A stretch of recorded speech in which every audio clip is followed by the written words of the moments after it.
Bonsoir à toutes et tous. Merci d'être présents et présentes ce soir. Nous allons attendre que tout le monde se connecte afin de commencer cet entretien et ce petit échange avec Geneviève Dariussec. N'hésitez pas à vous installer. Sachez avant tout qu'il y a un petit décalage entre les commentaires et nous, la réception de ces commentaires-là. Donc ne vous inquiétez pas, toutes les questions seront prises en compte et elles nous apparaîtront très rapidement. On peut commencer ? C'est bon pour vous ? Bon, eh bien, bonsoir à toutes et tous et bienvenue dans ce premier épisode de Carnet de campagne avec Geneviève Dariussec, notre candidate pour les élections régionales de Nouvelle-Aquitaine qui auront lieu les 20 et 27 juin prochains. Ce carnet de campagne, la volonté de ce carnet de campagne, c'est de créer des événements ponctuels pour créer un espace de discussion un peu plus décontracté, pour échanger sur des situations un peu plus personnelles, des événements un peu plus personnels, pour parler de comment vous ressentez la campagne au jour le jour, peut-être plus que lors de vos déplacements où vous serez plus amené à développer votre projet de la région. Carnet de campagne, c'est donc l'émission où vous êtes en contact direct avec la candidate. N'hésitez pas à poser des questions, vous avez un chat qui est fait pour ça. Nous y répondrons dans une deuxième partie de cette émission. Pour répondre à ces questions et pour les transmettre à Geneviève Dariussec, nous sommes ce soir deux et je laisse François Moreau se présenter. Bonsoir à toutes et à tous, chers auditeurs, bonsoir chère Geneviève. Je suis très heureux de co-animer avec Jean-Loup ce premier carnet de campagne. Donc, je suis François Moreau, je suis le directeur général du mouvement politique Agir, un des nombreux mouvements politiques qui soutient la candidature de Geneviève Dariussec et qui participe à cette dynamique de rassemblement. Et donc je suis très heureux ce soir de co-animer cette série, ce premier carnet de campagne. Et donc pour ma part, je suis Jean-Loup Prat-Castillou, un Béarnais et étudiant à Bordeaux. Mais ce soir, j'ai surtout l'honneur de pouvoir représenter la team Dariussec, qui sont des centaines de personnes qui sont à vos côtés, et notamment des jeunes qui sont engagés pour construire avec vous la Nouvelle-Aquitaine de demain. Peut-être que François peut expliquer le fonctionnement de cette émission ? Tout à fait. Donc cette émission, elle va être découpée en deux parties. Une première partie qui va commencer dans quelques instants, où Jean-Loup et moi allons poser quelques questions à Geneviève Dariussec. Et la seconde partie, ça sera à vous de jouer, chers internautes. Vous êtes déjà 360 de connectés, c'est très bien. On espère que vous serez encore plus nombreux dans quelques instants. Et donc, vous allez poser des questions, nous allons les recevoir et nous les transmettrons à Geneviève Dariussec. Donc, tout de suite, on peut commencer par la première question qui nous brûle les lèvres à tous les deux. Vous êtes déclarée candidate il y a 2 jours lors d'une conférence de presse. Comment vous sentez-vous après 2 jours de ce début de campagne ? Eh bien, très bien. Je me sens très bien. Voilà, très décontractée.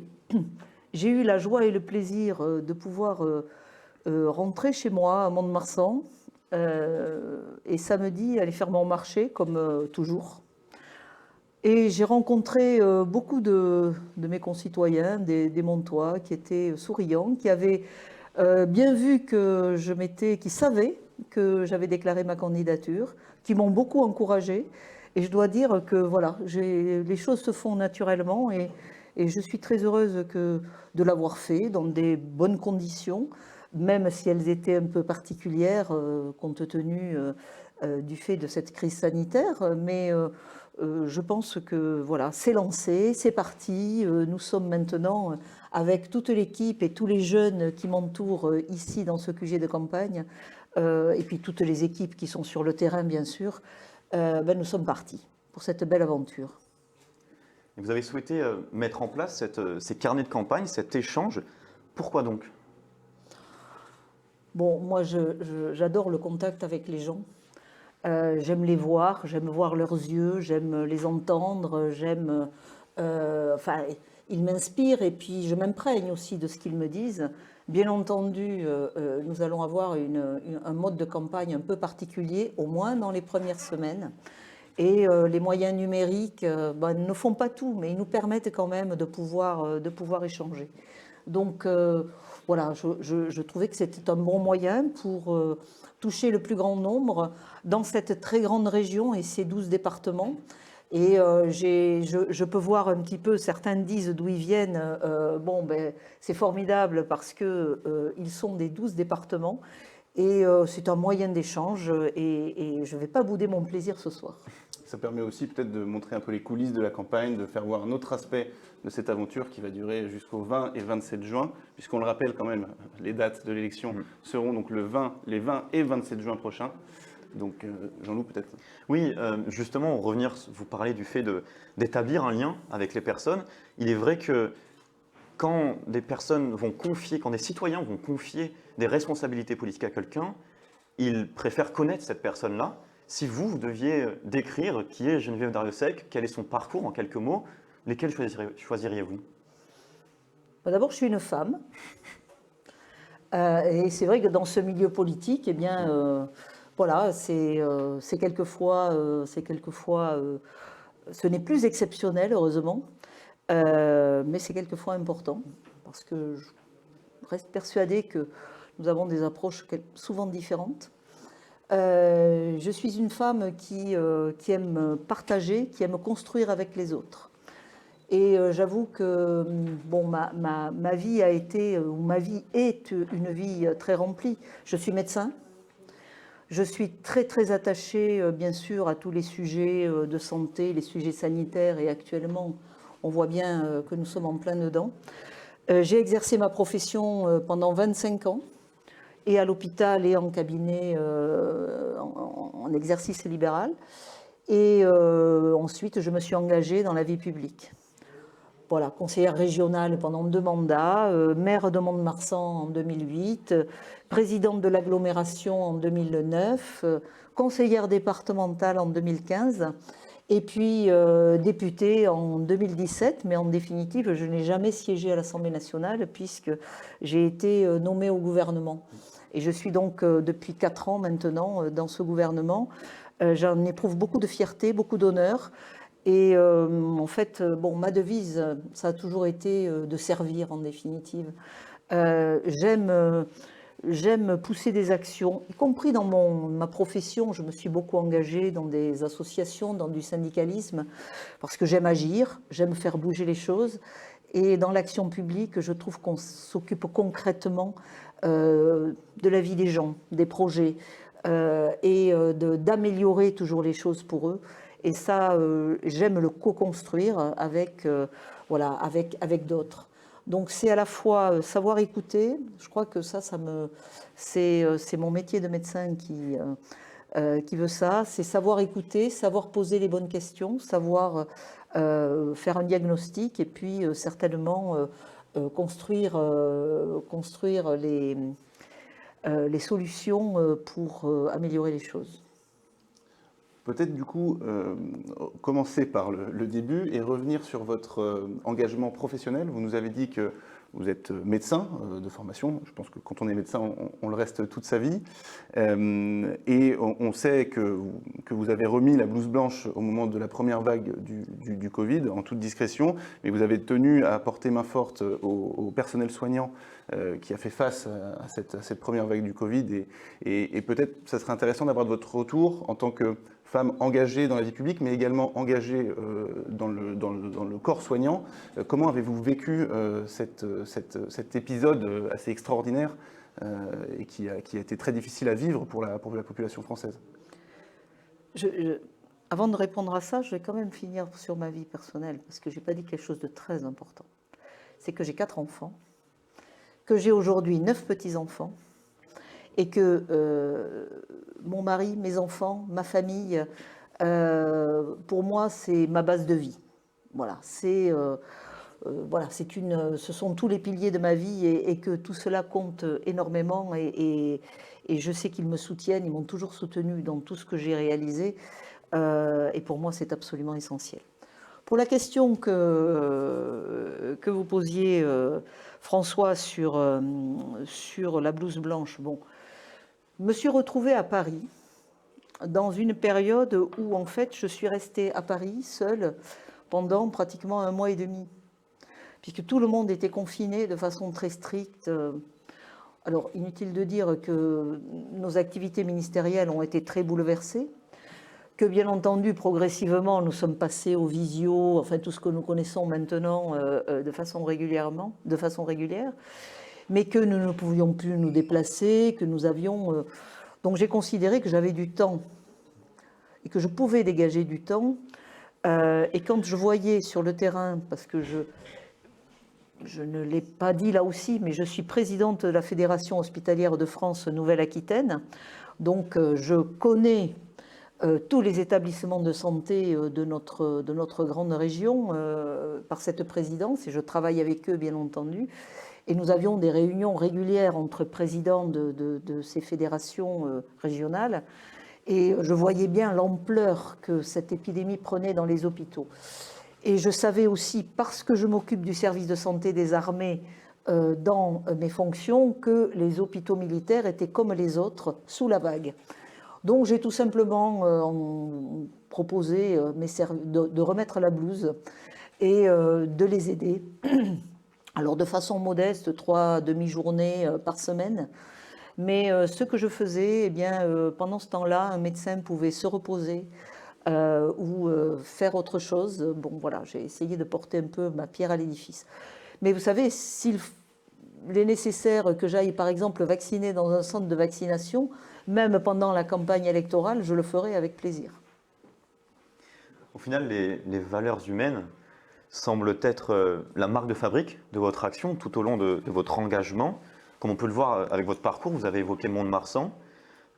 Qu'est-ce qui vous a poussé en 2008 à sauter le pas, à créer un engagement politique et de toutes ces années de mandature, vous avez surtout certainement vécu plein de merveilleuses expériences et mis en place plein de projets. Si vous ne deviez en garder qu'un seul, lequel serait-ce? Bon, qu'est-ce qui m'a poussé à me lancer? En fait, c'est, comment dire, j'ai été appelée par François Bayrou, qui cherchait en 2004 une tête de liste pour les Landes pour les élections régionales. Et après avoir consulté ma famille, mes enfants étaient déjà grands quand même et je pouvais avoir une activité supplémentaire par rapport à mon travail de médecin, eh bien j'ai eu envie de m'engager et de découvrir un petit peu ce qu'était... pour moi, ce n'est pas tellement au départ le monde politique, c'était plutôt l'action publique, voilà, m'imprégner de ce qu'était l'action publique. Et donc, bon voilà, j'ai fait cette rencontre, j'ai accepté et je suis rentrée ainsi là-dedans. Et ça m'a donné après envie de faire bouger ma ville, qui là aussi avait un maire qui était là depuis 4 mandats, une ville qui s'endormait, qui n'avait plus trop de projets. Donc je me suis présentée à la mairie de Mont-de-Marsan et j'ai été élue. Donc c'est un peu comme ça que les choses se sont enchaînées progressivement. Et avec toujours une volonté, c'est voilà, travailler pour mes concitoyens. Avec bien sûr, bon, j'ai toujours été centriste et j'ai toujours eu, bien entendu, chevillé au corps les valeurs humanistes du centrisme et aussi les valeurs européennes que nous déployons dans notre famille politique, chevillé au corps, bien sûr. Et je crois que voilà, cet engagement politique, je l'ai vraiment fait pour les autres, beaucoup plus que pour moi. Enfin, pour moi. On en retire, quand on part dans des projets pareils ou des aventures personnelles pareilles, bien sûr qu'on en retire toujours quelque chose de positif, être dans l'action, voir ses réalisations, voir dans les yeux de ses concitoyens eh bien, qu'ils sont satisfaits. Voilà, je crois que c'est le retour positif que nous pouvons avoir, même si les choses sont souvent difficiles. En tout cas, voilà, je l'ai toujours fait par envie de m'engager pour les autres, avec bien sûr les valeurs qui sont les miennes, de fortes valeurs républicaines, des valeurs d'engagement, des valeurs de solidarité, des valeurs humanistes, et ça a toujours été voilà, mon fil conducteur. Avant de passer à la prochaine question, on nous fait remarquer, et on vous remercie, vous êtes déjà plus de 500 à être connectés sur le live, que Sarah El Haïry nous a aussi envoyé un message et est venue vous soutenir en disant que vous étiez une femme engagée de terrain et d'action, ce que vous nous démontrez encore ici. Je veux la saluer, Sarah, parce que je salue Sarah, parce que c'est une bonne copine du gouvernement, et puis aussi du MoDem. Sarah, elle est très très engagée, c'est une jeune femme très engagée auprès de la jeunesse, hein, avec Jean-Michel Blanquer, puisqu'elle est secrétaire d'État et elle s'occupe des jeunes. Et je travaille beaucoup avec elle sur les sujets de service national universel d'ailleurs, et puis sur toute la partie jeunesse, parce que dans les armées, je m'occupe de toutes les politiques jeunesse. Et voilà, nous faisons du bon travail ensemble et je veux faire un coucou à Sarah et je la remercie d'être là.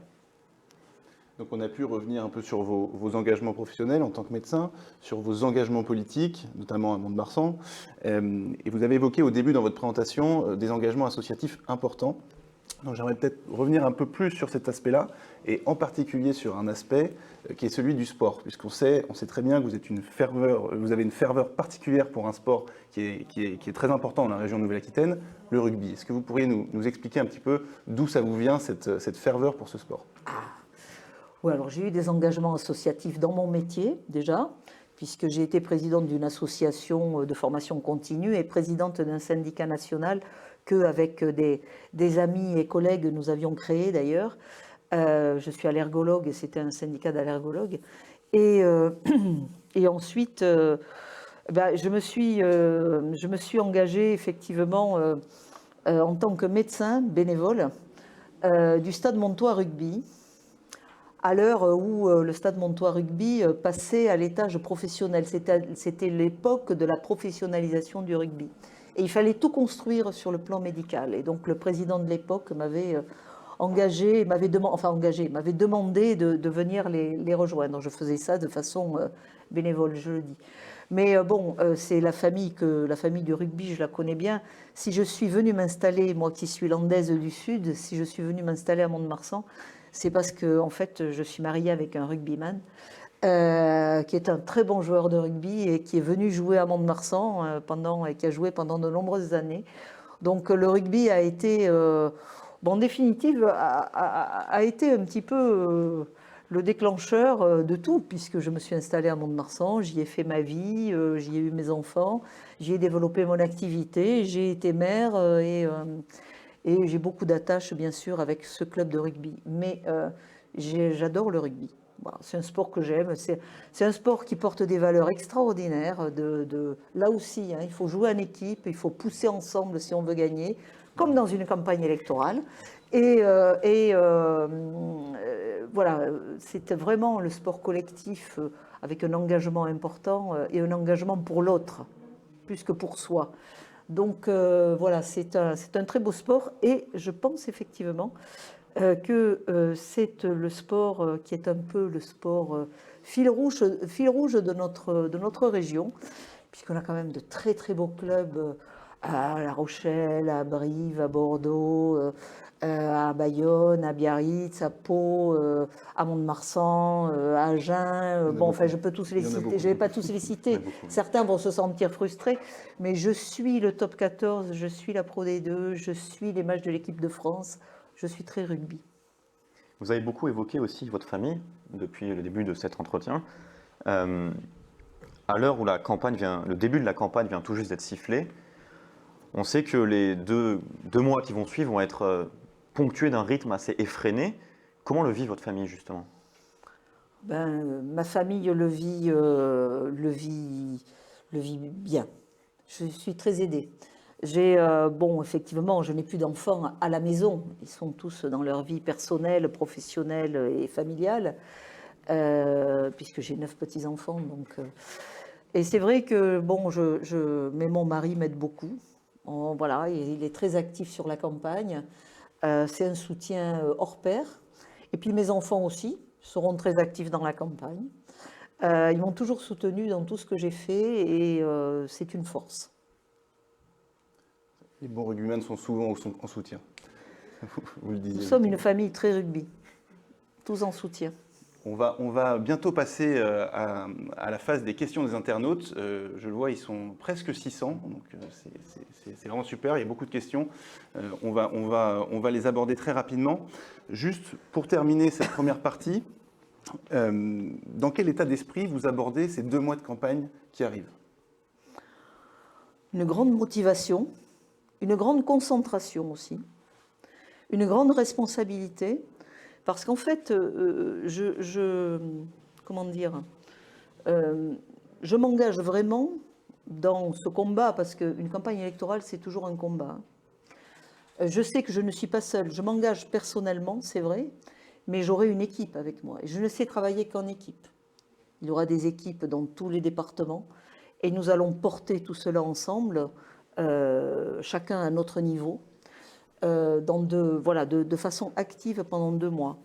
Mais voilà, mais en même temps, je pense qu'il faut qu'on soit joyeux, il faut que l'on soit optimiste, et il faut que l'on amène à nos concitoyens qui sont un petit peu, enfin très fatigués par ces conditions sanitaires, qu'on leur amène aussi un petit peu d'optimisme pour l'avenir, parce que je crois qu'il faut l'être. Nous arrivons dans une période où nous arrivons un peu aux période de vaccination intensive. Nous allons progressivement sortir de ce tunnel, et je crois nous faut construire l'après aussi. Donc voilà, très concentré, un beau projet à présenter aux Néo-Aquitains, et voilà, et le faire en équipe de façon dynamique. Voilà, très simplement. Et je crois qu'il faut que l'on montre très sérieusement que nous sommes en capacité de gérer cette région, car nous sommes en capacité de gérer cette région. Bien souvent, vous savez, quand vous avez des élus qui sont là depuis très longtemps, ils laissent à penser autour d'eux qu'ils sont les seuls à pouvoir faire les choses, qu'ils détiennent toutes les vérités et qu'il n'y a qu'eux qui peuvent continuer à gérer les choses. Bon, bien sûr, c'est une fable. Et nous serons en capacité, bien sûr, avec l'équipe que je vais proposer, de gérer cette région. C'est pour ça que je veux être très concentrée, très responsable, et en même temps très en proximité des Néo-Aquitains. Je commence à connaître bien cette région. Bien entendu, je connaissais très bien la région ancienne Aquitaine, mais je me suis rendue très fréquemment dans mon exercice ministériel, mais aussi à titre personnel, dans les régions ancien Limousin et ancien Poitou-Charentes. D'ailleurs, je voudrais dire que j'ai un gendre qui est de La Rochelle, et j'ai un autre gendre qui est de Châtellerault. Alors vous voyez, j'ai déjà, rien qu'avec ma famille, couvert une partie du territoire. Bon, mes garçons ne se sont pas mariés avec des filles du Limousin, je le regrette, mais ça aurait pu être, j'aurais pu comme ça avoir fait le tour de la région.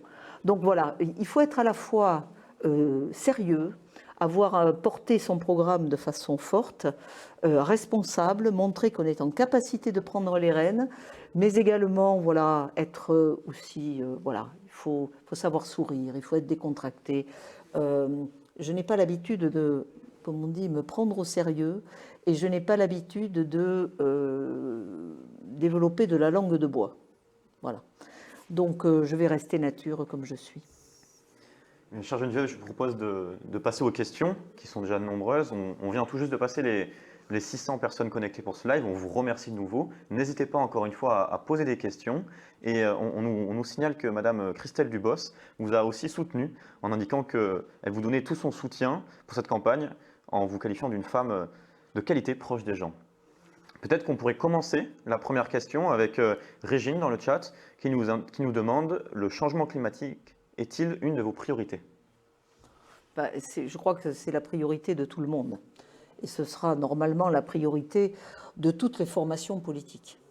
Bien entendu que c'est une priorité. Et bien entendu, d'autant plus que notre région sera très certainement la plus touchée par le réchauffement climatique, la région de France la plus touchée par le réchauffement climatique.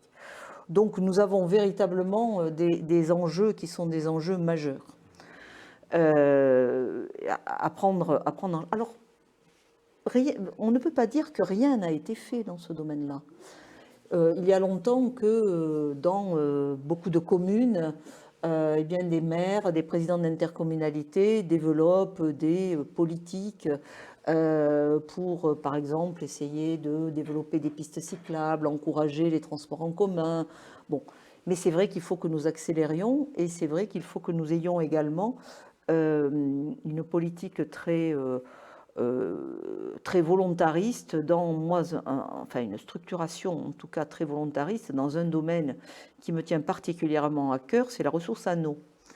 Parce qu'en eau, sans eau, les hommes ne vivent pas, sans eau, les plantes ne vivent pas, sans eau, les animaux ne vivent pas.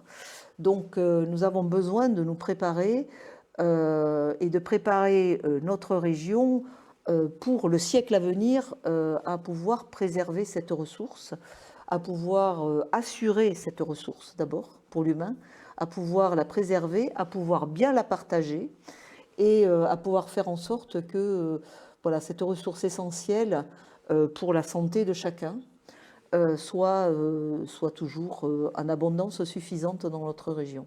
Donc ça, c'est par exemple un enjeu important. Si je peux justement me permettre de rebondir sur cette question primordiale qu'est la gestion de l'eau, elle est étroitement liée aux pratiques agricoles, à l'agriculture. Comment vous concevez Pas que, mais aussi, et comment vous concevez justement cette complémentarité en fait, des deux problématiques, celle de la gestion de l'eau et celle de l'agriculture? Eh bien, tout simplement, pour l'agriculture, en continuant de développer les recherches agronomiques, et puis en faisant en sorte que nous puissions, avec les agriculteurs, créer des réserves qui leur permettent de pouvoir irriguer quand c'est nécessaire. Alors irriguer au minimum nécessaire, mais le faire et pouvoir le faire quand c'est nécessaire. Tout ça, la recherche agronomique avance beaucoup dans ce domaine. Les agriculteurs sont très motivés, bien entendu, pour poursuivre ces évolutions autour des intrants agricoles d'abord et aussi de l'irrigation. Mais enfin, dans le Sahara, il n'y a pas une herbe qui pousse. Donc, je veux simplement dire que nous avons là un enjeu. Et nous avons un enjeu pour les humains. Parce que dans mes déplacements, il m'est arrivé d'aller en plein été en Corrèze. Eh bien, le préfet de ce département me disait, c'était une préfète d'ailleurs, qu'elle était très inquiète pour l'approvisionnement en eau potable. Et je veux dire, l'eau potable, c'est quelque chose d'essentiel pour l'être humain. Donc voilà, nous avons vraiment, alors c'est un exemple, hein, c'est un sujet moi qui me tient particulièrement à cœur parce que c'est un vrai sujet d'avenir et qui est intimement lié au réchauffement climatique. Mais bien entendu que nous devons aller vers la transition énergétique, nous devons développer la filière hydrogène, nous devons développer des filières alternatives notamment pour tout ce qui est véhicules à moteur, aux énergies fossiles, qui ont quand même une responsabilité en termes de réchauffement climatique. Donc nous avons tous ces sujets sont devant nous et nous allons les aborder, mais moi je souhaite les aborder concrètement, pragmatiquement et ne pas être dans l'incantation et ne pas ostraciser des professions. Je veux vraiment que nous donnions des solutions. Voilà. Et que nous aidions les élus locaux aussi à mettre en œuvre ces politiques au plus près du terrain, parce que c'est toujours là que ça se termine. Donc nous avons des enjeux qui sont importants. Je ne veux pas tout détailler ce soir, ce serait trop long. On aura d'autres occasions de revenir, je suis sûr. Justement, j'ai vu passer plusieurs fois dans le live un questionnement concernant la fracture territoriale. On a notamment Philippine qui nous indiquait que nous avons une très grande région, ce qui est un fait, et qu'il y a une fracture territoriale importante entre les zones urbaines et rurales, voire périurbaines. Qu'imaginez-vous pour réduire ces fractures-là, tout en sachant que le bilan d'Alain Rousset n'est pas forcément à sa faveur, selon Philippine? C'est un sujet très difficile et qui, personnellement, me navre.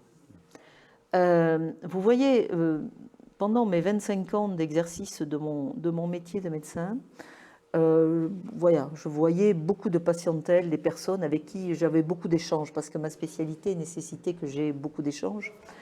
Et j'ai vu progressivement ces fractures territoriales et sociétales se constituaient. Et vous voyez, il y a plus de 12 ans que j'ai arrêté mon métier. Quand j'ai été maire de Mont-de-Marsan, j'ai arrêté mon exercice. J'ai porté au conseil régional d'Aquitaine, puisque j'étais élue en Aquitaine, j'étais dans l'opposition d'Alain Rousset, je portais ces sujets d'aménagement du territoire, d'insuffisance d'action de la région dans l'aménagement du territoire. Premier aménagement, le numérique. Nous sommes encore à des années-lumière de la fin de cette affaire. J'en parlais déjà en 2004 ou 2005. Nous avons pris un retard considérable. Quand je vois que, par exemple, la Dordogne et la Creuse sont à même pas 10% de déploiement du haut débit et du très haut débit, je dis, il faut qu'on fasse un plan rapidement pour ces départements. L'aménagement du territoire est essentiel sur le plan des infrastructures, qu'elles soient routières, ferroviaires et surtout les autoroutes de l'information qu'est la fibre tout simplement ou la téléphonie. Et ensuite, l'aménagement du territoire est absolument essentiel en termes d'emploi et de typologie d'emploi, c'est-à-dire que nous devons favoriser l'installation dans des zones rurales, semi-rurales ou dans nos villes moyennes d'entreprises avec toute typologie, des entreprises très spécialisées, des entreprises, des start-up, afin de diversifier l'emploi sur les territoires. Parce que si on diversifie l'emploi, on diversifie aussi la sociologie des territoires. Nous devons y mettre de la formation, de l'enseignement supérieur dans les villes moyennes, qui commencent, commencent à pénétrer, mais davantage d'enseignement supérieur dans les villes moyennes. Je crois que nous avons vraiment un enjeu, et bien sûr, alors là, sur le plan de l'accès aux soins, où nous avons, je n'allais pas l'oublier celui-là quand même, où nous avons un vrai sujet, par le manque bien entendu de médecins, mais il faut que nous trouvions des solutions, y compris des solutions alternatives, la télémédecine, enfin toutes ces solutions qui existent déjà mais qui ne sont pas suffisamment structurées et développées sur les territoires, pour faire en sorte que quelqu'un qui habite dans un territoire quel qu'il soit, eh bien, se sente bien et que sa qualité de vie soit améliorée. Moi, mon idée, ce n'est pas de déshabiller les métropoles pour habiller les campagnes, c'est pas ça le sujet. C'est de vivre mieux dans les métropoles, de vivre mieux dans les villes moyennes et de vivre mieux dans les zones rurales. Et c'est ça l'aménagement du territoire. Donc voilà, nous avons des enjeux qui sont importants. Il y a des moyens pour faire cela. Les situations ne se retourneront pas du jour au lendemain, c'est du temps long, mais il faut vraiment imprimer cette marque. On a Mathieu R qui vous dit « Bonsoir madame, je suis de Salis de Berne. » Je me permets de le saluer très spécialement parce qu'il vient du même département que moi. Quel est votre programme pour la jeunesse, pour la région et quelles sont vos propositions pour développer l'attractivité autour de la jeunesse ? La jeunesse, les jeunes sont formidables. Une société doit s'occuper de sa jeunesse. Doit s'occuper aussi des personnes âgées, hein, ce n'est pas le sujet, mais doit s'occuper de sa jeunesse. Parce que sa jeunesse, c'est son avenir. Je crois que la région en fait, c'est sa compétence première pour moi. C'est d'accompagner les jeunes dans tout leur parcours.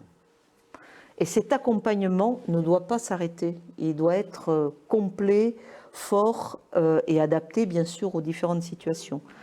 Donc, moi, je parle, la région, ça doit être le parrain ou la marraine de chaque jeune. Je le dis comme ça. De façon très familiale, mais je crois que c'est un peu l'esprit que je voudrais donner. Bon, nous avons beaucoup d'efforts à faire et de choses à faire en termes d'orientation, c'est déjà primordial. Aider les jeunes à s'orienter de façon quasiment individuelle. Nous avons bien sûr les lycées, les formations, nous avons bien sûr le logement, nous avons bien sûr les déplacements, nous avons bien sûr l'accès à la culture, l'accès aux soins, l'accès au sport. Je crois qu'il faut, voilà, nous avons, et tout cela, c'est en fait la vie du jeune. que nous avons à accompagner avec... alors il y a des choses qui sont faites, hein, qui sont mises en œuvre, mais mieux les structurer et faire en sorte que les jeunes s'y retrouvent aussi. Beaucoup de dispositifs sont ignorés de la jeunesse. Et c'est quand même quelque chose d'incroyable. Donc je crois qu'il faut vraiment que nous mettions en œuvre un pass région sur des téléphones portables, parce que tous les jeunes ont des téléphones portables, afin qu'ils soient à la fois aidés, informés et qu'il y ait de façon des échanges interactifs à partir d'une plateforme et de ce pass région, que nous puissions voilà, répondre aux jeunes en direct à toutes leurs sollicitations. Mais voilà, les former, faire en sorte qu'ils puissent être des adultes éclairés. Et puis au milieu de tout ça, je voudrais dire, parce que ça me tient à cœur et que c'est ce que je fais au quotidien dans mon ministère, leur transmettre aussi nos valeurs républicaines, leur transmettre aussi toutes les valeurs de autour de la citoyenneté. Je pense que tout cela eh bien, est aussi, fait aussi partie de ce que la région doit réaliser. Enfin, là aussi, nous détaillerons, mais nous aurons un grand plan jeunesse. On a dans le chat Gisèle qui demande, qui vous félicite d'abord pour votre engagement et qui demande: pensez-vous que la région Nouvelle-Aquitaine puisse devenir un nouveau pôle du tourisme mémoriel?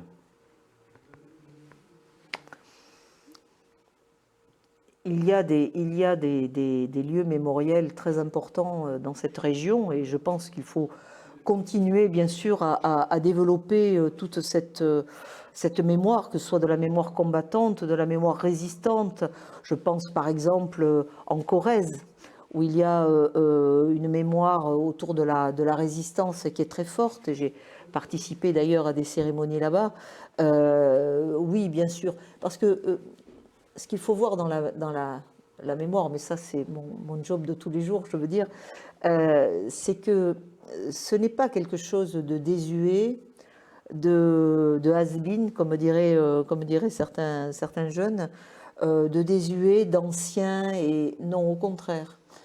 C'est en fait transmettre des valeurs en même temps, et transmettre le fait que voilà, des hommes et des femmes jeunes, très jeunes, se sont battus pour défendre les valeurs de notre République et pour défendre la démocratie et pour combattre le nazisme. Et ça, franchement, si je prends la Deuxième Guerre mondiale, bien sûr, ça, franchement, je crois que ce sont des choses fortes qu'il faut partout, dont il faut partout.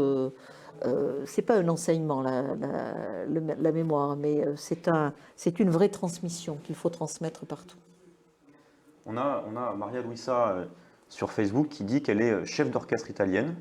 Les artistes sont victimes de cette crise et elle dit qu'elle vous soutient, elle dit que vous êtes la bonne personne et elle vous demande quelle place aura la culture dans votre futur mandat. Alors oui, j'ai une pensée pour tous les artistes et le milieu de la culture, mais je veux lui dire que tous les Français souffrent, en fait. J'ai rencontré, pas plus tard qu'avant-hier, des commerçants qui étaient fermés, des restaurateurs qui étaient également fermés. Donc voilà, et tout le monde souffre et même tous nos concitoyens individuellement souffrent dans cette période. Mais je veux l'assurer d'une chose, c'est que la culture, pour moi, c'est essentiel. J'ai déjà dans la ville, quand j'étais maire, dans ma ville, développé et structuré des politiques culturelles très fortes, très variées, qui existent toujours et qui continuent à s'enrichir. Et pour moi, la culture est essentielle parce qu'elle ouvre l'esprit et elle fait prendre un peu de hauteur aussi, et elle permet aussi, elle amène à la réflexion. Et franchement, quand on est très souvent sur les réseaux sociaux, je pense qu'on a besoin d'avoir des moments où on sort un petit peu de tout ça et où on peut un petit peu s'évader et où on peut aussi un petit peu prendre de la hauteur, prendre du recul et réfléchir. Et le monde culturel, pour ça, est absolument extraordinaire. Alors, le monde culturel est aidé actuellement par l'État de façon forte, mais je comprends la frustration de tous les artistes parce que leur vie, c'est de créer, c'est de faire, et je comprends qu'ils soient en grand manque actuellement.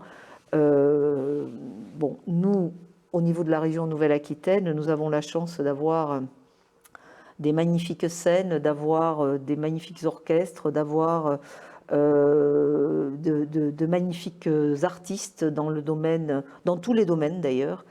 Et bien sûr, nous serons. Moi, j'ai une question à laquelle, qui est un peu, je vais provoquer un petit peu, mais Alain Rousset a construit la Mecca, qui est un très beau bâtiment architectural, signature architecturale. Je crois que les choses ont coûté 65 millions d'euros.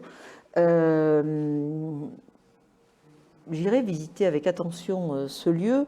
On m'a expliqué qu'il y avait beaucoup de bureaux. Moi, je veux qu'il y ait de la culture dedans et que les choses se... mais je ne veux pas que ce soit que le fonctionnement de cet établissement se fasse au détriment des troupes, des théâtres, des acteurs culturels de chaque ville et de chaque territoire. Donc, nous structurerons une activité culturelle intense. Et dans la culture, je veux parler du patrimoine aussi.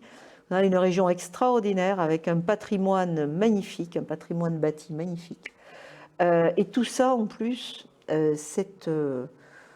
participe à l'attractivité de notre territoire et participe à l'engouement touristique de notre territoire.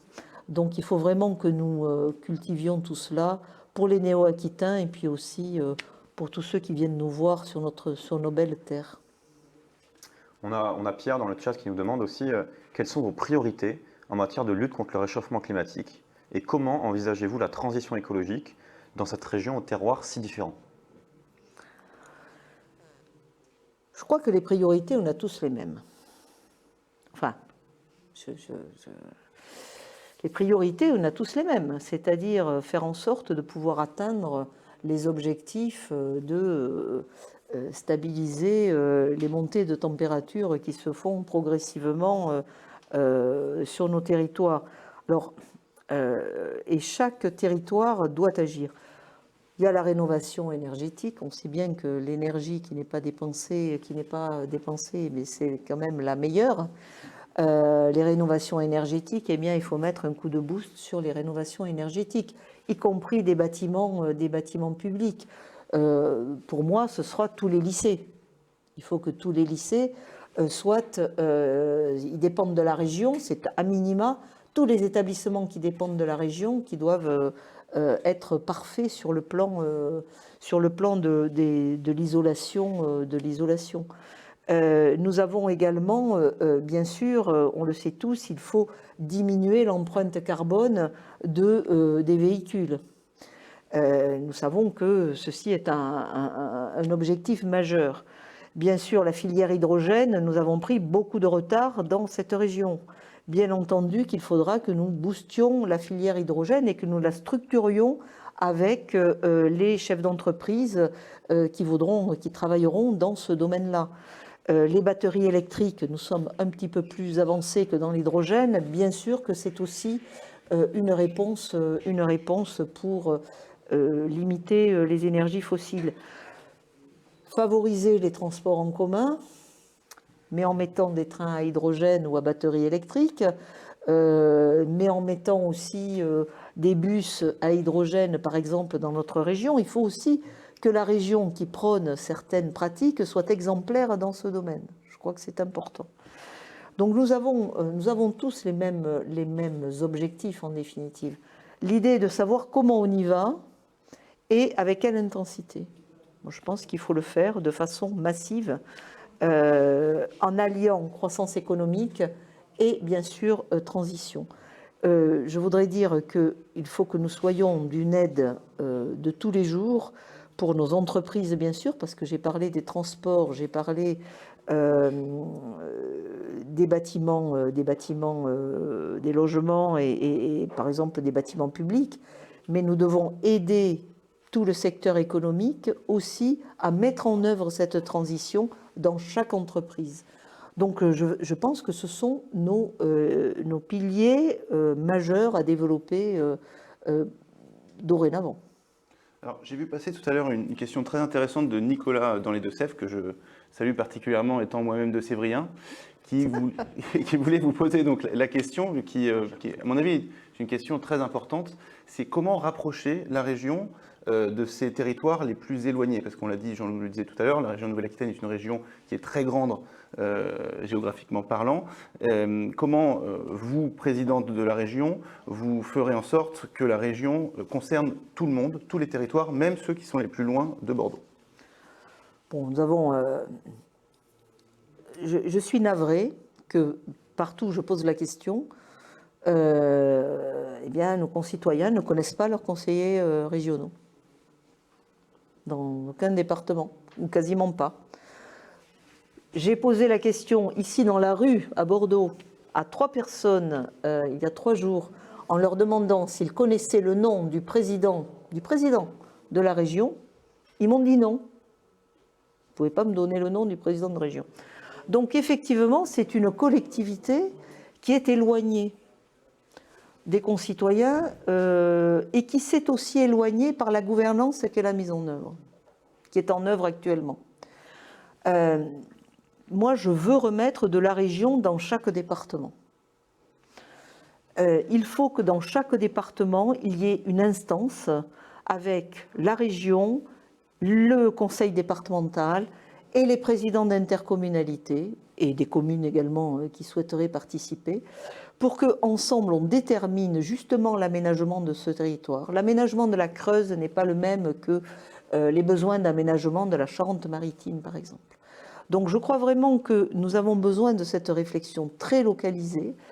Les contractualisations qui sont faites actuellement avec la région sont faites dans des périmètres qui ne signifient rien, qui ne parlent à personne. Il faut que nous travaillions avec les élus locaux, les présidents d'intercommunalité, les conseillers départementaux et les conseillers régionaux de chaque département pour construire l'avenir du département.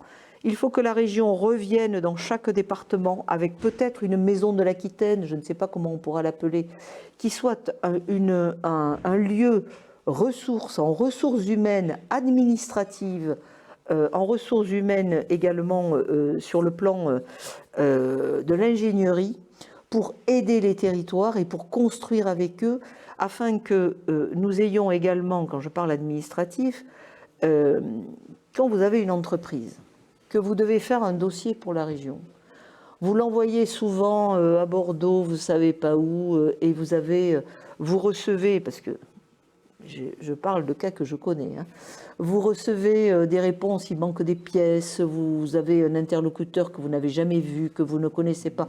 Je ne parle pas des grands groupes, je ne parle pas des grandes entreprises qui se débrouillent très bien. Je parle des petites, des TPE, des PME qui sont sur le terrain. Il faut leur simplifier la vie, mais il faut qu'ils aient un interlocuteur, une espèce de guichet unique, mais qui soit en capacité de leur répondre, de prendre leur dossier, de les aider à faire leur dossier directement, physiquement, concrètement. Ça paraît très simple. Dans les faits, ce n'est pas ce qui existe. Donc moi, je veux remettre de la région concrètement pour chaque entreprise, pour chaque association, pour chaque citoyen, pour chaque maire, pour chaque personne qui a besoin d'un service de la région, afin que les réponses soient données concrètement. Et il faudrait que les conseillers régionaux soient connus dans leur département, tout simplement parce qu'il faut qu'ils y soient et qu'ils soient au contact de la population en permanence. Et des citoyens ou des personnes, par exemple des agriculteurs, par exemple des entreprises qui ont besoin d'eux au quotidien et qu'ils soient bien identifiés et qu'ils soient véritablement les interlocuteurs du quotidien. Il faut vraiment que nos concitoyens n'ont pas conscience combien l'échelon régional est important dans leur vie quotidienne. Et ça, c'est un enjeu, l'enjeu qu'ils le comprennent. En général, marqué, tout le monde connaît son maire et tout le monde connaît le président de la République. Et quelquefois, entre les deux, ce serait bien d'en identifier quelques-uns. Que notre millefeuille puisse leur parler aussi par la présence des élus. Il nous reste 10 petites minutes pour prendre encore des questions avant de mettre fin à ce live. On a eu notamment une question de Gaël qui demandait de quelle manière la région peut-elle, si elle le peut, aider les soignants dans cette crise qui vivent des moments assez difficiles eux aussi, de par les événements que l'on connaît. Bon, sur la santé en général, pour l'instant, je dis bien pour l'instant, ce n'est pas une compétence régionale, la santé elle-même. Je dis pour l'instant parce qu'il y a une loi 4D qui va être portée par Jacqueline Gouraud dans quelques semaines ou quelques mois et où il y aura des possibilités dans ce domaine. Mais la région agit bien entendu et peut agir de façon forte pour améliorer le secteur de la santé en tout cas. Premièrement, la formation. La région est en charge de la formation des élèves infirmières, des élèves aides-soignants et des formations en général. Il faut que nous allions beaucoup plus loin, que nous formions beaucoup plus d'infirmières et beaucoup plus d'aides-soignants. Il en manque partout. Donc il faut revaloriser l'image de ces métiers et il faut en former. Donc moi je veux être très très volontariste dans le nombre d'infirmiers et d'aides-soignants formés, c'est absolument indispensable. Indispensable. Deuxièmement, moi il y a un secteur qui n'est pas tout à fait de la santé, mais quand même, qui me préoccupe beaucoup, c'est le maintien à domicile des personnes âgées. Nous sommes en plus dans une région où il y a plus de personnes âgées que dans d'autres régions. Je connais ces sujets. Les assistants de vie, les aides à domicile, ce sont des personnes indispensables pour permettre le maintien à domicile des personnes âgées. Tout ça est traité par les départements, bien sûr. Mais la région traite la formation. Il faut que nous soyons à fond dans ces formations, que nous augmentions nos capacités de formation, que nous créions même des CFA avec des possibilités d'apprentissage dans ce domaine-là. C'est absolument essentiel. Nous avons besoin de travailler sur l'attractivité de ces métiers qui sont d'une nécessité absolue. Je parle dans les campagnes, mais aussi dans les villes. Et donc, attractivité de ces métiers, et puis bien sûr, former des jeunes, les inciter aussi, enfin, rechercher ceux qui ont cette sensibilité, c'est l'orientation, ça, dès le plus jeune âge, dès le collège, c'est l'orientation, et ensuite leur donner les moyens, que ce soit dans des CFA, ce serait très très important à développer, comme dans les écoles d'infirmiers ou dans des formations plus classiques. Nous devons augmenter absolument la formation de ces personnes et donner de l'attractivité à ces métiers. Donc ça, la région peut le faire, et la région doit le faire.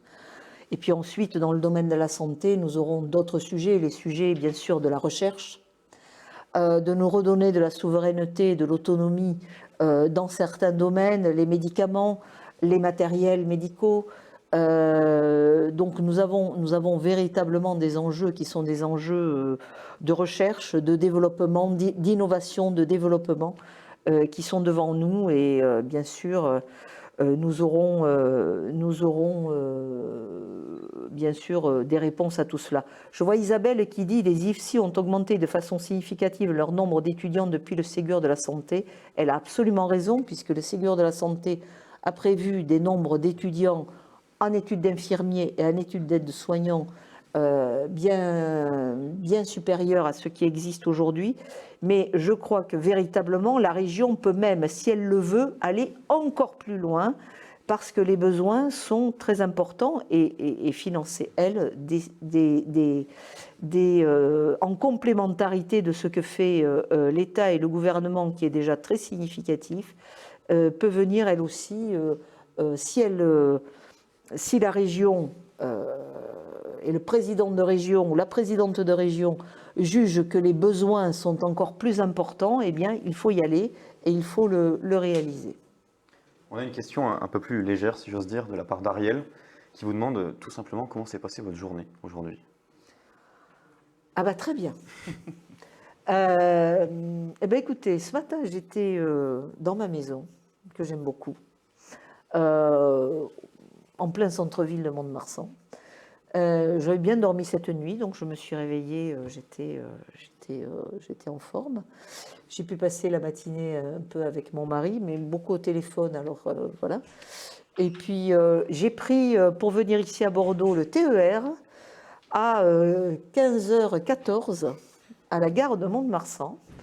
TER qui est arrivé à l'heure à Bordeaux à 16h47, ce qui me fait dire qu'il faut plus d'1h30 pour aller entre Mont-de-Marsan et Bordeaux, c'est 120 km. Donc là, nous avons vraiment des choses à faire, mais je sais que ce n'est pas si simple que ça, mais bon, c'est beaucoup trop. Et je suis arrivée ici où j'ai retrouvé une équipe formidable de jeunes, je vous ai retrouvé à vous deux, mais aussi beaucoup de jeunes, c'est un peu la fourmilière dans ce local de campagne. Nous respectons bien sûr les gestes barrières. Nous avons ici pas de masque, mais nous avons des glaces en plexi. Cette dynamique d'équipe de campagne fait chaud au cœur. Et donc j'ai passé une bonne journée. Et j'aurais passé avec ce live une excellente journée. Bah écoutez, on n'a pas parlé de tous les sujets. Non, on en est loin. J'ai vu passer des sujets sur l'agriculture. Je veux quand même dire aux agriculteurs ce soir, s'il y en a derrière leur écran, rapidement, que c'est un sujet que je connais particulièrement bien, parce que j'en suis issue d'un milieu agricole d'abord. J'ai toujours ma famille qui travaille dans ce domaine-là, et que c'est un secteur que je connais particulièrement bien et que j'affectionne particulièrement. Et partout où je suis allée, dans chaque département, j'ai toujours rencontré des gens qui étaient dans l'agriculture, et je sais bien les sujets. Donc nous traiterons tout cela au fur et à mesure de nos lives ou de nos rencontres. Bien sûr, effectivement, il y a beaucoup de sujets qui n'ont pas pu être abordés. On pense notamment, j'ai vu pas mal de questions sur l'Europe, sur le rôle de la région dans l'Europe, sur la sécurité, sur l'agriculture. Ce seront bien entendu des sujets qui, je pense, vous feront plaisir de les développer dans d'autres carnets de campagne. Malheureusement, on va pouvoir prendre que quelques prochaines questions. N'hésitez pas à continuer à nous les poser. On a notamment Jean Rosset, je ne sais pas comment le dire, je m'en excuse par avance. Comment pensez-vous faire rayonner notre région à l'international comme axe de développement ? Bon, nous avons une région qui est frontalière, hein. Ça n'a échappé à personne avec l'Espagne. Et nous avons une grande région qui est une grande région de passage aussi quand même, hein. On doit dire que, ne serait-ce que de poids lourds, on les voit défiler et ils arrivent tous de l'autre bout de l'Europe. Je ne sais pas, c'est un vrai sujet. Non, je crois qu'au niveau européen, bien sûr, la Nouvelle-Aquitaine s'inscrit dans ces grandes régions européennes, et il faut véritablement que nous créions des ponts avec toutes ces régions européennes. L'Europe aide aussi les régions, et l'Europe aide particulièrement, enfin la région Nouvelle-Aquitaine comme toutes les autres régions, puisque la région gère des fonds européens, que d'ailleurs bien souvent le président actuel, bien sûr, il se sert de ces fonds européens, bien entendu, et c'est important pour structurer ses actions. Mais il oublie souvent de dire que ce sont des fonds européens. Il faut laisser croire que c'est lui qui a mis les... Bon, voilà. Mais ce sont quand même des fonds européens importants, que ce soit les FEDER, les autres FEADER pour les agriculteurs, et puis pour tout ce qui est social, le FSE, et puis des tas d'autres... Enfin, le FSE, ça va plutôt au département. Des tas d'autres fonds. En tout cas, l'Europe est importante. Et oui, nous devons créer des synergies, particulièrement avec l'Espagne, bien sûr, qui est notre plus proche, et la région du Pays basque espagnol, qui est une région particulièrement importante sur le plan de l'industrie et de l'économie. Donc, nous continuerons à nouer des ponts. Moi, je crois qu'il faut vraiment travailler dans la souveraineté européenne, dans beaucoup de sujets et de domaines. nous avons des enjeux de souveraineté nationale et nous avons des enjeux de souveraineté européenne, que ce soit en termes, j'ai parlé de santé tout à l'heure, mais on peut parler de numérique, on peut parler de cybersécurité, on peut parler, moi dans les armées, vous voyez, la souveraineté des matériels, ça nous parle beaucoup parce que nous avons véritablement besoin de pouvoir assurer eh bien, le fait d'être indépendant, tout simplement, et de ne pas dépendre. Et donc, j'aime beaucoup l'indépendance, moi. Et donc, c'est avec nos partenaires européens que nous construirons tout cela, et pour nous, particulièrement avec les Espagnols, pour développer certaines activités de souveraineté. Alors je sais qu'on n'a plus beaucoup de temps, mais j'ai vu tout à l'heure passer une question qui n'apparaît plus. C'était de Enzo, je crois, qui nous dit qu'il avait 18 ans et qui vous demandait, Geneviève, si vous deviez convaincre un jeune de 18 ans d'aller voter, qu'est-ce que vous lui diriez? Je lui dirais tout simplement que s'il y a une élection pour laquelle il doit aller voter, c'est pour les élections régionales. Parce que c'est véritablement la région qui s'occupe de lui. Qui s'occupe de lui, qui essaie de l'aider au quotidien et qui peut l'aider. Qui peut l'aider qui va l'aider au lycée en l'équipant, s'il ne peut pas s'équiper, par exemple, d'ordinateur ou de matériel numérique, qui peut l'aider à poursuivre ses études. Je n'ai pas parlé des étudiants, mais bien entendu, qui souffrent beaucoup actuellement. Là aussi, je pense que ils auraient besoin, peut-être au niveau régional, d'être encore plus aidés actuellement. Qui va l'aider dans ses études, qui va l'aider à trouver des logements, qui va l'aider à trouver sa voie par l'orientation, qui va l'aider aussi à pouvoir accéder à la culture, et qui va l'aider à accéder au sport, qui va l'aider à accéder au permis de conduire, qui va peut-être l'aider à développer sa boîte aussi quand il commencera ou s'il veut commencer, qui va l'aider par l'apprentissage. Voilà, donc c'est la région qui est là pour aider la jeunesse. C'est pour ça que je dis que la région, c'est l'échelon qui est le parrain du jeune, ou la marraine de chaque jeune.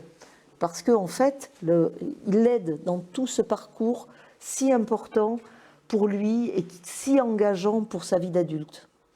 Donc, moi je lui dis, c'est là qu'il faut aller voter. Enzo, je compte sur toi. Je vois qu'on nous pose plusieurs fois la même question de savoir si ces thématiques pourront être spécialisées dans d'autres épisodes de Carnet de campagne. Je pense que vous aurez à cœur d'en faire plusieurs, donc si ça peut vous rassurer. Et ensuite, on a d'autres questions qui reviennent souvent sur comment s'engager. Nous en reparlerons plus en détail, mais vous pouvez effectivement nous contacter sur les réseaux sociaux, la team Dariussec, sur Facebook, Twitter, Instagram, pour nous rejoindre et nous aider à créer cette dynamique autour du rassemblement. Autour de Geneviève Dariussec. Vous pouvez encore poser quelques questions. Il va nous rester une petite dizaine de minutes, plus ou moins. N'hésitez pas. N'hésitez pas, encore une fois, à poser d'autant plus de questions. Il a dit 10 minutes, il y a déjà 10 minutes. On m'a demandé de rallonger un peu. Ah, mais moi, je suis prête à rallonger autant qu'il faut. Je n'ai pas de montre, alors c'est pour ça. Après, avec le décalage qu'il y a... En fait, vous voyez, j'adore ces échanges. Le seul problème pour moi, là, aujourd'hui, c'est que je ne vois pas mes interlocuteurs. Parce que j'aime voir ceux avec qui je parle. Donc, j'espère vraiment que ce virus va se calmer un petit peu et va nous permettre de pouvoir sortir un peu, rencontrer certains d'entre vous quand même. Peut-être aborder du coup une question qui n'apparaît pas là tout de suite maintenant, mais qui a été évoquée par plusieurs des internautes qui sont encore très nombreux, sur la sécurité. Concrètement, qu'est-ce que peut faire la région en matière de sécurité ? Bon, la sécurité, c'est un thème régalien. C'est l'État qui assure la sécurité des populations. C'est vraiment le thème régalien par excellence. Alors, je sais bien que certains candidats porteront ce thème prioritairement en boucle, y compris pendant cette élection régionale, parce que tout ça, franchement, ça ne sert qu'à effrayer les personnes, enfin, je parle dans nos campagnes, hein, quand j'entends parler d'insécurité dans des territoires ruraux qui votent Front National de façon importante, je me dis quand même que on passe quand même, ce sont des messages qui sont incroyables. Bon. Mais la sécurité est un sujet. C'est un sujet en France en ce moment, enfin, c'est un sujet depuis toujours. C'est un sujet qui est peut-être perçu avec beaucoup plus d'acuité par nos concitoyens. Moi, je crois qu'il y a l'insécurité et il y a aussi la crispation de la société. Et les violences que l'on peut voir sur les réseaux sociaux, particulièrement sur les réseaux sociaux. Et cette violence, elle donne ce sentiment d'insécurité également. Néanmoins, il faut que nous apportions des réponses pour la sécurité pour nos concitoyens. Mais bien sûr que c'est régalien complètement. Ce n'est pas la région qui va augmenter le nombre de policiers, qui va augmenter le nombre de gendarmes, qui va augmenter le nombre de policiers municipaux. Enfin, c'est pas la région. Par contre, la région, pour moi, doit assurer la sécurité dans ce qui est dans son champ, c'est-à-dire les établissements scolaires et autour des établissements scolaires, les lycées, et puis les transports, les TER, les bus. Et là, nous devons effectivement travailler à assurer une sécurité maximale pour les personnes que nous transportons ou pour les jeunes qui sont dans les établissements scolaires. Ça, c'est de notre responsabilité, bien sûr. Bien, on va poser une dernière question. Après, on va devoir mettre un terme à ce live. Pour une fois, c'est promis. Il n'y a pas de rallonge après coup. Oh, mais moi, je peux rester là jusqu'à minuit. Hein. Juste, c'était une question, ou plutôt une demande de la part de Mathis qui vous demandait si vous pouviez avoir un mot pour les personnes âgées. Je vais prendre. Vous voyez, nous avons devant nous, je vais avoir un mot pour les personnes âgées. Nous avons devant nous des magnifiques macarons du Pays Basque, de chez Adam, tout le monde connaît. Nous avons devant nous des magnifiques cannelés de Bordeaux et nous avons devant nous des magnifiques broyés du Poitou. J'ai un peu faim là, hein, c'est l'heure. Bon, je ne vais pas manger en parlant parce que ce serait pas formidable. Un petit mot pour les personnes âgées. Je connais bien ces sujets. J'ai été maire, j'ai été présidente d'une intercommunalité, j'ai été présidente d'un centre intercommunal d'action sociale qui mettait en œuvre toutes les politiques pour les personnes âgées sur le territoire. Il y avait 3 EHPAD, il y avait bien entendu le soutien, le maintien à domicile des personnes âgées. Je l'ai dit tout à l'heure, j'en ai parlé tout à l'heure, c'est un vrai sujet de société. On ne laisse pas tomber les jeunes et on ne laisse pas tomber les personnes âgées. Jamais, nulle part. Voilà, on ne laisse tomber personne. C'est très important. Donc moi, je veux leur dire d'abord que je les aime beaucoup. Ensuite, parce que en fait, elles sont à la fois notre mémoire et notre sagesse. Et ça, je pense que c'est très, très important. Nos repères, notre mémoire collective et notre sagesse. Et puis ensuite, leur dire qu'elles traversent une période qui est une période très difficile pour elles. Parce qu'elles ont été d'abord malades, pour beaucoup d'entre elles. Elles ont été isolées. Et l'isolement pour les jeunes, c'est difficile, mais pour les personnes âgées, c'est très, très difficile. Voilà, elles ont accès au vaccin maintenant. Je sais que la majorité des personnes dans les EHPAD, par exemple, sont vaccinées, c'est bien. Les autres, faites-vous vacciner. Je n'ai pas d'autres mots à vous dire. Faites-vous vacciner. Vous pourrez revoir vos familles, vos petits-enfants, vos amis. La vie sera beaucoup plus belle. Mais en tout cas, voilà, je crois qu'on a besoin de vous.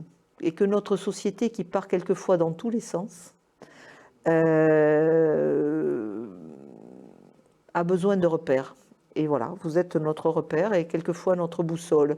Alors on a besoin de vous, alors continuez à la fois à nous stimuler en étant là et puis à nous rassurer en nous donnant vos conseils avisés. Voilà ce que je voulais leur dire. Merci beaucoup. Donc ce premier live touche à sa fin, si Jean-Loup, tu le permets. Tout à fait. Donc merci à tous les internautes qui ont été très nombreux pour ce premier carnet de campagne. Merci également à vous, chère Geneviève, pour ces échanges très sympathiques. J'espère que cette ambiance sympa a pu être transmise à nos amis internautes. En tout cas, pour moi, c'était vraiment une occasion très sympa. Je crois que je vais garder ce terme, très sympa. C'est un moment très sympa. J'espère qu'on aura l'occasion d'en faire de nouveau. Tout à fait. Et pour répondre encore une fois à certaines questions, si vous avez la volonté de nous accompagner dans cette très belle aventure, n'hésitez pas à prendre contact avec nous sur nos réseaux sociaux, sur Facebook, sur Instagram, sur Twitter, sur LinkedIn. Nous serons prêts à vous répondre. La team Dariussec sera prête à vous répondre et à vous intégrer dans notre équipe pour faire vivre cette dynamique qu'il y a autour de Geneviève Dariussec. Avant de passer le mot de la fin à Geneviève Dariussec, je vous tenais à toutes et tous à vous souhaiter une très belle soirée, une très bonne soirée. Je vais finir après mon macaron parce qu'ils sont très bons. Bon, moi j'ai passé un très bon moment. Je vous remercie vraiment du fond du cœur d'avoir participé derrière votre écran à cet échange. Bien entendu, nous n'avons pas abordé tous les sujets. Bien entendu, je n'ai pas eu, peut-être, certains trouveront des réponses précises. Je voulais en fait donner une ambiance. Et je crois que ce qui est important, c'est ça, c'est de donner les orientations, les grandes orientations et les ambiances. Il devait y avoir des questions qui n'ont pas été posées sur des projets très précis dans certains départements. Nous y répondrons dans les départements quand nous nous déplacerons. En tout cas, voilà, je souhaite qu'on renouvelle ce mode d'échange en toute simplicité. Vous l'avez vu, je suis assez simple, je n'ai jamais changé. C'est d'ailleurs, j'avais dit à mes enfants et à mes amis et à mon mari, si un jour, en faisant de la politique, vous voyez que je change, surtout vous me le dites rapidement. Ils n'ont jamais eu à me le dire. Donc, ça doit vouloir dire que je n'ai jamais changé. Donc, je compte bien continuer avec vous dans cette interaction simple. Voilà. Je vous remercie infiniment et je veux vous dire quand même, avant de vous quitter, que nous avons un site, le site de campagne qui va être très très bientôt dans la soirée opérationnelle, Dariussec 2021. Et donc, bien voilà, vous y verrez aussi beaucoup de choses. D'ailleurs, vous le découvrirez tout seul, je ne vous dis pas ce que vous y verrez. Et je pense qu'il sera très, très interactif lui aussi et surtout très dynamique pendant toute cette campagne. Donc, merci beaucoup. Et puis, je compte sur vous. À bientôt.